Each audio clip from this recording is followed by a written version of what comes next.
Hello, I'm Mary Gordon from Roots of Empathy. I'd like to have a word with parents. Number one, congratulations and thank you. You're raising the next generation of citizens, parents, and world changers. So it's a bit of a challenge these days with parents managing so many responsibilities.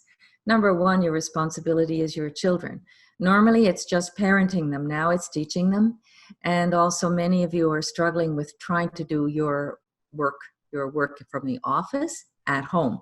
So this creates a lot of stress on parents, and it's good to be able to acknowledge that because the children are seeing it and feeling it, whether or not you mean them to. And it's perfectly lovely to be able to be vulnerable with your children and say, I'm feeling a little bit overwhelmed with all the things I'm supposed to be doing.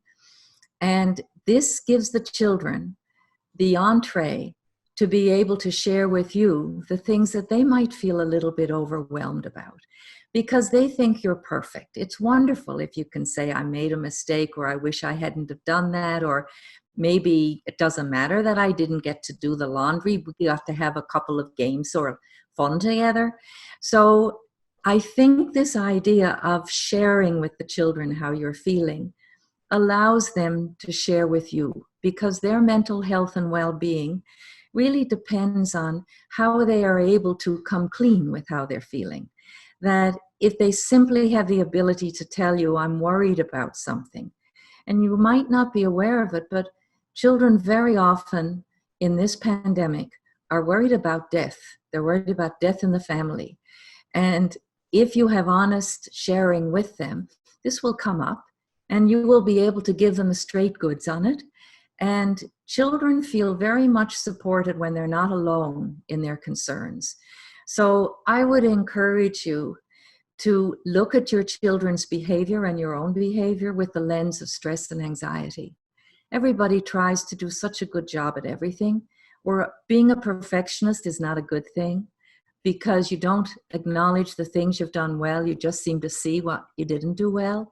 And that's not healthy for children either. So the more you have opportunities to have relaxed conversations with your children about how you're feeling, which engages them in how they're feeling, you'll have happier times at home, and you'll have better regulated children, because now we know that many children are not well regulated. They're experiencing high levels of stress and anxiety. And the parent is the very best vehicle for calming this down, turning down the dial, and allowing the child to have a big hug. And a hug dissolves more things than a lot of words. So you have all these things in your power because the love you have for your child. And love is the best teacher of all, and it's the best reacher of all. So reach out to those kids of yours and let them know how well they're loved and how we're all in a bit of a mess at the moment.